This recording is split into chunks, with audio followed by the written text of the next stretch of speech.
Good morning, my dear friends. Today I am going to answer questions. Who are Russian people and Russia? Where did Russian people and Russia come from? The answer is a paradox, that we were not Russian people. We used to be Slavic people. Slavic tribes emerged in Europe about 1500 years ago, and they were part of Indo-European family of nations, to go together with Germanic, Baltic, and most of European nations. Then, being nomadians, hunter-gatherers, they moved roughly to the area of Carpathian Mountains, current western Ukraine, and from there they divided into three groups.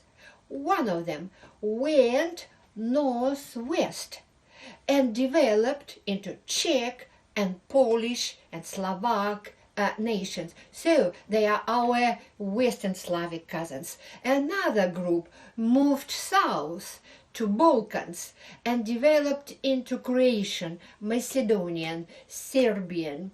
So they are our southern cousins. And by the way, there is a connection in my name. My name is Ludmilla, which means lovely to people, and there are many Ludmillas in Russia, but it is not of Russian origin, it is of Czech origin.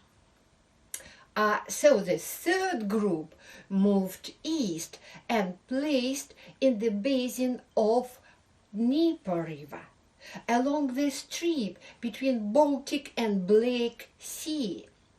And they enjoyed very much living there, hunting, furs, getting honey, wax in the forest, and also settling and developing agriculture, planting wheat, rye, oat. They could have stayed small Slavic states, but it did not happen. They united into quite a big state by a couple of reasons. One of them is the usual for all nations. They needed to protect themselves, protect of nomadian Asian tribes which used to grab them, to take tribute, to kill people and to take them as slaves. But the second reason was special. They started to settle along very strong, very popular and famous trade route from Viking to Greeks, from Scandinavia across Baltic, Ladoga Lake, Dnieper River and Black Sea, to the fantastic city of Constantinople, the center of Byzantine Empire, the center of all trade activity and crossroad of trade routes. So it was very convenient and profitable to sail with Viking, with Greeks, to build up their own ships, to participate in trade. If you come to Russia, if you make cruises, you could make part of this famous trade route from Viking to Greeks. And this is how the first Russian state was formed. It was called Kievan Rus, because the center of it was not Moscow, it was city of Kiev.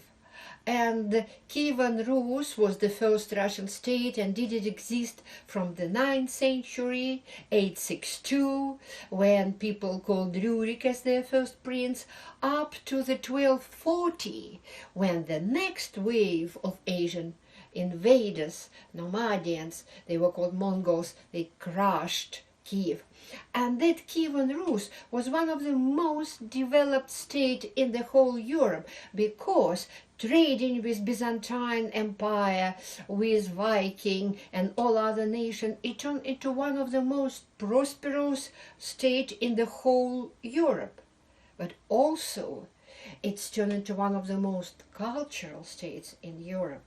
It's picked up single alphabet, common alphabet, Cyrillic, It's picked up church architecture, icon painting from Byzantine Empire, and developed wonderful Russian church architecture with beautiful onion domes.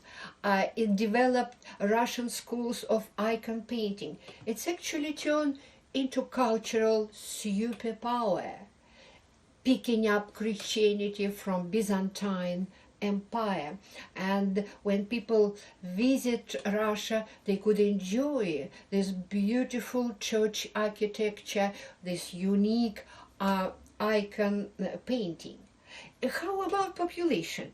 How do we call people who lived in Kievan, Russia? Do we call them Slavic or Russian people? Neither. Neither Slavic nor Russian. We call them ancient Russian people.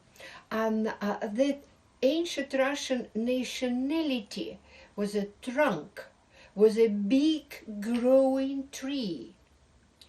And that tree has been growing and growing, and in the 15th and 16th century, 3 modern nations appeared on it. They are called Russian, Belarusian, and Ukrainian people.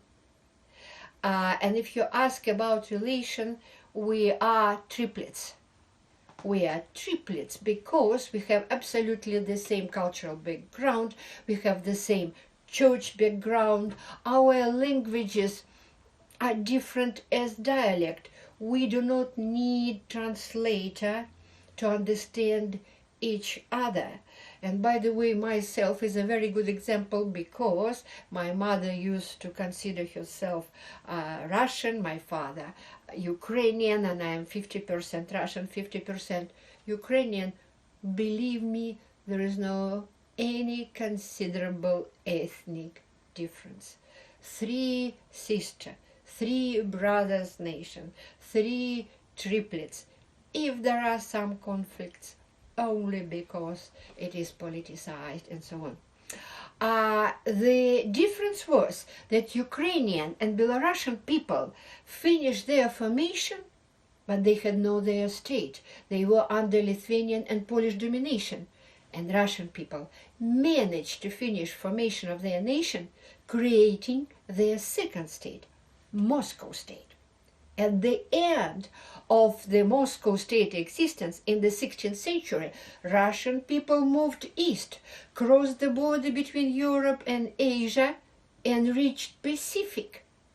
And we turned into the largest country in the world. And today we are the largest country in the world by territory, 17 million square kilometers. The trouble is that we still do not know who are we. There are at least 6 theories. Theory number 1, that we are a European nation and state. Yes, we are. We look like European. Our culture is very much European. But the theory number 2, that we are not European. We are Asian, because big part of our territory is located in Asia. Theory number 3, that we are not Europe, not Asia. We are Eurasia, combining features of both. Theory number 4, that we are not Eurasia, we are Asia-European because Asian features dominates. Theory number 5, that we are a northern country because we have cold climate, live closer to the polar circle like Scandinavian and Canada. But theory number 6, that we are not West, not East, not Asia, not Europe, not North. We are Russia. We are a special type of civilization which combines the best features of all others, could enrich all other nations, could learn from all of them, and to be a wonderful part of world community. Thank you very much.